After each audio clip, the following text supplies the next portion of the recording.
अस्सलामुअलैकुम viewers, this is Jawad and welcome back to another video. तो आज की इस वीडियो में आपको मैं ले आया हूँ आपके लिए मुताला पाकिस्तान के जो SLOs बेस पेपर थे उर्दू में सॉल्व हुए। तो इनकी पिक्चर्स थोड़ी सही नहीं बनी, इसलिए टेंशन नहीं लेनी, लेकिन आपको सब कुछ क्लियर नज़र आएगा और समझाऊंगा साथ साथ। तो चलिए वीडियो को स्टार्ट करते हैं। जल्दी से चैनल को जाके सब्सक्राइब कर लीजिए यहाँ से, और चलिए वीडियो स्टार्ट करते हैं। बाकी मुझे आपको अभी कुछ नहीं कहना फ़िलहाल। तो यहाँ पे हम सबसे पहले आते हैं। तो ये आपका इस तरह का पेपर आएगा, ये तो आपको पता ही है। रोल नंबर, वर्जन नंबर आपको मैंने बता दिया था। तो MCQs देख लेते हैं, फिर आपको मैं 5 चैप्टर्स के अलग अलग गेस्ट पेपर दूंगा। ये मैंने जूम कर दिए हैं, जूम इन आउट से मसला नहीं होगा। तो ये यहाँ पे आपने समझ लेने हैं और क्वेश्चन अपने पास देख लेने हैं।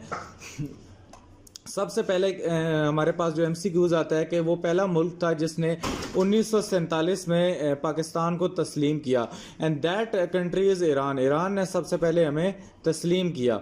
उसके बाद अफ़गानिस्तान से रूसी फ़ौजियों का इनखला डैश मुआहदे के तहत हुआ। तो ये जेनेवा मुआहदा था जिससे रूसी फ़ौज गई थी। अमेरिकन फ़ौज जो थे वो यहाँ पे हमारा दोहा का अकॉर्ड, जो दोहा पीस अकॉर्ड हुआ था उससे हुआ था, और ये जो रूसी फ़ौजी थे इसका जेनेवा से हुआ था। तो उसके बाद 1973 के आइन के तहत जो आपके असम्बली की मुद्दत कितनी है, वो है हमारे पास 5 साल। ये यहाँ पे दाल इसका ऑप्शन है, 5 साल लिखा हुआ है। आपको अगर नज़र नहीं भी आ रहा तो सुन ले। और डैश की बुनियाद पर मस्जिद अक्सा में आग लगी। डैश की बुनियाद मस्जिद अक्सा में आग लगने के साने के बाद रखी गई। OIC की बुनियाद रखी गई थी जी बेटा। उसके बाद 5 में कहता है कि बैंकों में ज़कात की कटौती की शरह क्या है, तो 2.5% इसकी कटौती की ज़रा है। उसके बाद 6 नंबर में पाकिस्तान में कुदरती गैस 1952 में डैश पर दरियाफ्त हुई। तो सुई के मुकाम पे हुई, इसीलिए इसको आपने यूटिलिटी बिल्स में भी देखा होगा कि सुई गैस कहते हैं। उस तरह हुकूमत पाकिस्तान ने इंडस्ट्रियल डिप्लोमेटिक कॉरपोरेशन कब कायम की? 1956 में ये कायम की गई हुकूमत पाकिस्तान की तरफ से। उसके बाद पाकिस्तान और भारत के दरमियान सबसे बड़ा तनाज़ा क्या है? मसला Kashmir is the bone of contention. तो ये हमारे पास क्या है? एक फसाद का जड़ है, मसला है कश्मीर। उसके बाद पश्तून ज़ुबान का आगाज़ 5000 साल पहले अफ़गानिस्तान में हुआ।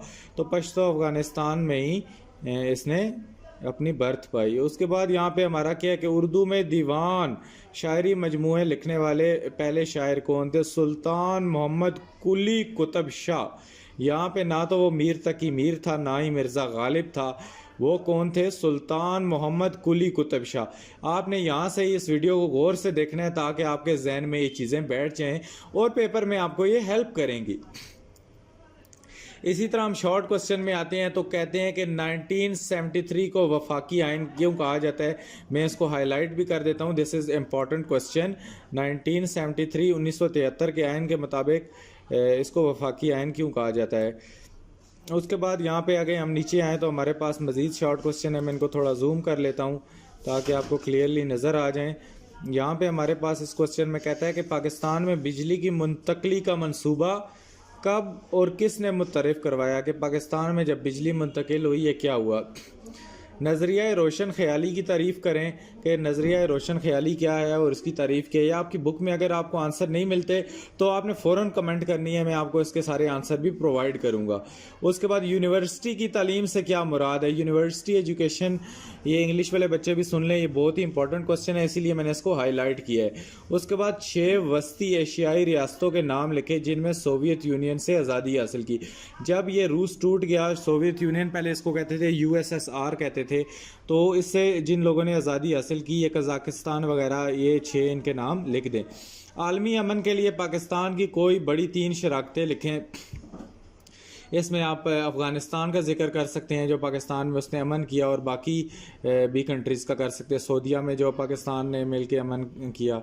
उसके बाद सिंध तास मुआहदा के बारे में क्या जानते हैं? जो दरियाओं पे हमारा सिंध तास मुआहदा हुआ था, तो ये बहुत ही इंपॉर्टेंट क्वेश्चन है। और उसके बाद किसी मुल्क की इक़्तिसादी तरक्की में सनतें कितनी अहम हैं?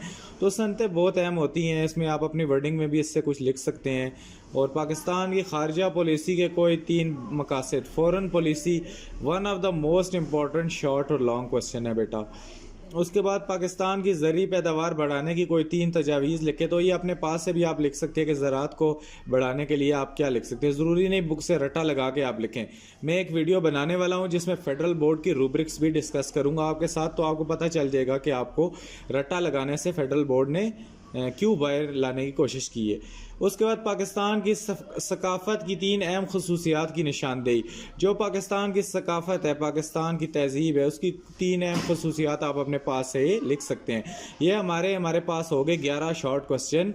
तो अभी लॉन्ग क्वेश्चन की तरफ आते हैं। तो ये हमारा क्या है, यहाँ पे कोई से 2 सवाल लिखे हैं। तो आपने पाकिस्तान का न्यूक्लियर पावर, न्यूक्लियर प्रोग्राम बहुत ही इंपॉर्टेंट क्वेश्चन था। जब मैं पेपर देता था तो ये हमारा भी लॉन्ग क्वेश्चन के तौर पे पेपर में आया था। उसके बाद पाकिस्तान के अहम माशरती वसाइल आप अपनी वर्डिंग में लिख सकते हैं अगर आपको पेपर में नहीं आते। आपने बेटा पेपर में छोड़ के कुछ भी नहीं आना। उसके बाद पाकिस्तान और अफगानिस्तान के ताल्लुकात आजकल क्योंकि इनकी टेंशन चल रही है तो इसलिए एक हॉट टॉपिक है, इसको आपने छोड़ना नहीं है। मैं इसको हाईलाइट भी कर देता हूँ, ये आपने लाजमी करना है, पाकिस्तान और अफगानिस्तान के ताल्लुकात। नीचे अगर हम आएँ तो हमारे पास दोबारा MCQs आ जाते हैं।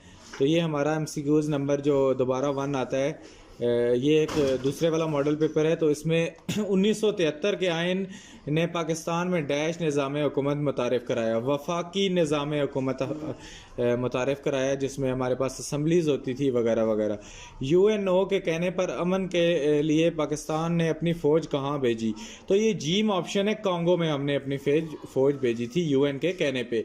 उसके बाद अगले क्वेश्चन पे आएँ तो मैं इसको थोड़ा जूम करता हूँ, ये थोड़े पेपर मैंने सही स्कैन नहीं हो सके। तो पाकिस्तान अफगान सरहद को डैश भी कहा जाता है।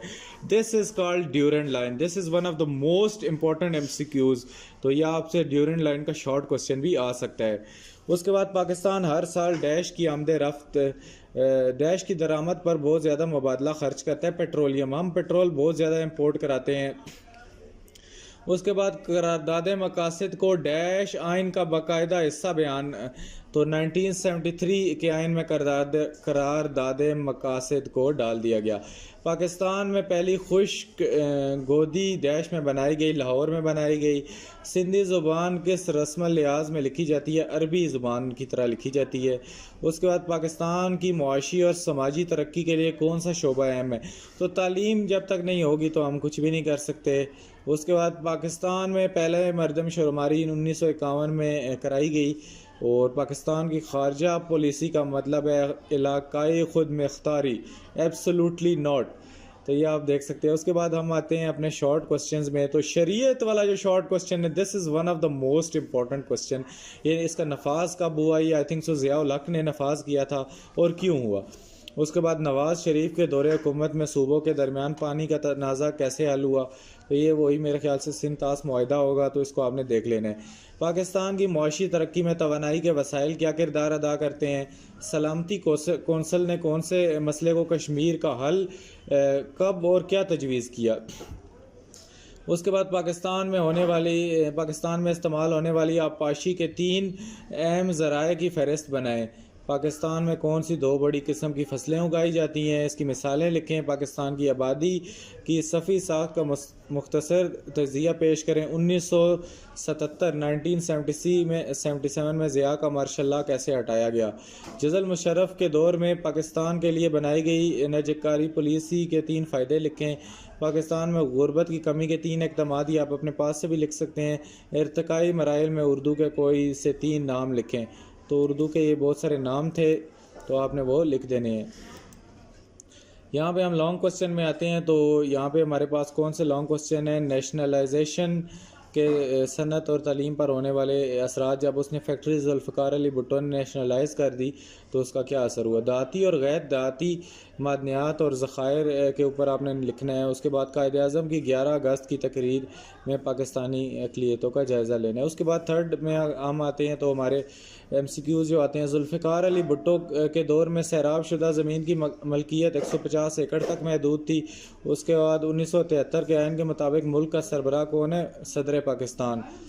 उसके बाद यहाँ पे हम नीचे आते हैं। तो मैं मंदरजा झैल में कौन सा इदारा अक़वाम मुत्तहिदा का सबसे बड़ा इदारा है। General assembly is one of the most important organization of our country. तो यहाँ पे 1991 में सोवियत यूनियन के टूटने के बाद कितनी जमहूरिया वस्ती एशियाई जमहूरिया आज़ाद हुई? तो 5 हुई थी। उसके बाद यहाँ पे वो नहरें जो साल भर में आबपाशी के लिए पानी का निज़ाम मुहैया करती हैं वो बार हमासी नहरें कहलाती हैं। उसके बाद पाकिस्तान में हाइड्रो इलेक्ट्रिक पावर की पैदावार का सबसे बड़ा मंसूबा तरबेला डैम था जो अयूब खान के दौर में ही हुआ। और पाकिस्तान मंदरजा झैल में कौन सा मुल्क पाकिस्तान की बरामदी अशिया में सबसे बड़ी मंडी है? तो चीन इज़ लीडिंग, सारों को पता है। पाकिस्तान में 1 मुरबा किलोमीटर के इलाके पर कितने लोग रहते हैं? 226 लोग रहते हैं। उसके बाद बलूचिस्तान का कौन सा शहर आपने मेले का वर्ड आया तो मेरे जहन में खुद सिबी मेला आ गया। तो यार सिबी मेला ये आपको पता होगा। उसके बाद 1973 का आइन मरतब करने से किस गैर मुस्लिम जज ने अहम किरदार अदा किया? इस आइन को नाफिज करने के लिए जो एक गैर मुस्लिम नॉन मुस्लिम जज था, जस्टिस A.R. कार्नलेस। उसके बाद शॉर्ट क्वेश्चन पे आते हैं। तो 1973 के आइन के मुताबिक जितने क्वेश्चन है ना उसको रट ले बेटा, ये बहुत इंपॉर्टेंट लॉन्ग और शॉर्ट क्वेश्चन है। कर्ज उतारो मुल्क संवारो, ये किसने? I think so Nawaz Sharif की मुहिम थी। जज़ल मुशर्रफ के दौर में ख़वातीन को बख्तियार बनाने के लिए किस तरह ज़्यादा अहमियत दी गई? उनको एजुकेशन में लाया गया, जॉब्स दी गई, और ये कुछ बताना है आपने।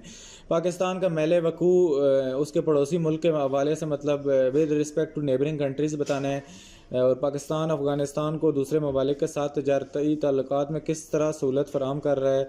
सार्क का मतलब क्या है? ये कब कायम किया? ये इंपॉर्टेंट है। उसके बाद पाकिस्तान में फ़ी एकड़ औसत पैदावार कम होने की 3 वजूहात लिखें। उसके बाद फसलों की नशोनुमा के लिए पानी का ज़ख़ीरा और नमकियात कैसे ख़तरनाक है? पाकिस्तान के बेशतर तलीमी इदारों को सामना करदा कौन से 3 अहम मिसाइल बयान करें?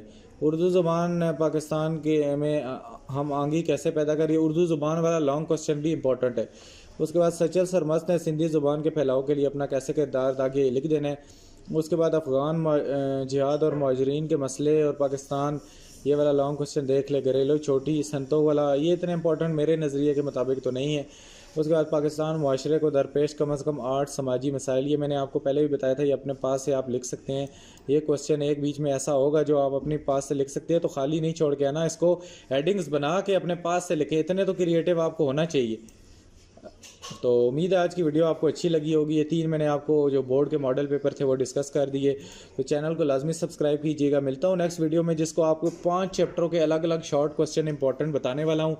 तो स्टे ट्यून्ड। अल्लाह हाफ़िज़, टेक केयर।